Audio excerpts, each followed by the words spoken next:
Chinmay machine ఆధ్వర్యంలో గత 50 సంవత్సరాల్లో అన్ని పాఠశాలలో ప్రతిభ పాఠవ పోటీలు నిర్వహిస్తూ వస్తున్నామని, అయితే గత 8 సంవత్సరాలుగా కరీంనగర్లో శ్రీ భగవద్గీత ప్రతిభ పాఠవ పోటీలు నిర్వహిస్తూ ఉన్నామని నిర్వాహకులు అక్షర చైతన్య తెలిపారు. ఈ పోటీలో విజేతలైన వారికి ప్రథమ, ద్వితీయ, తృతీయ బహుమతులు ప్రదానం చేశారు. హిందూ ధార్మిక శాస్త్ర రూపంలో సేవలు అందిస్తే వారు అనేక సమస్యల నుండి బయటపడవచ్చన్నారు.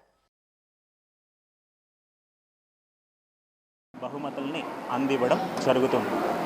ఇలాగా సుమారుగా ఈరోజు 50 మంది పిల్లలు జిల్లా స్థాయిలో భగవద్గీత పఠన పోటీల్లో పాల్గొనడం జరిగింది.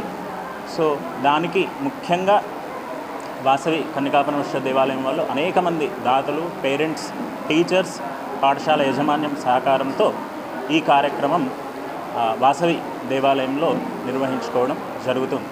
సో పిల్లల్లో చిన్నప్పటి నుండి కూడా ఆధ్యాత్మిక విలువలతో కూడినటువంటి మన శాస్త్రం ఏదైతే ఉందో, హిందూ ధార్మిక శాస్త్రం ఏదైతే ఉందో, దాన్ని విలువలతో కూడినటువంటి కథల రూపంలోనో ఇలాగ శ్లోకాల రూపంలో అందించగలిగితే వ్యక్తికి సర్వతోముఖ అభివృద్ధి జరిగి ప్రతి సమస్యని జీవితంలో ఎదుర్కొనేటువంటి సమస్యల్ని పరిష్కార రూపంలో ఇలాగ గ్రంథాల నుంచి తీసుకున్నటువంటి జ్ఞానం ద్వారా వాళ్ళ సమస్యలు ఎదుర్కొని వాళ్ళ జీవితం అభివృద్ధి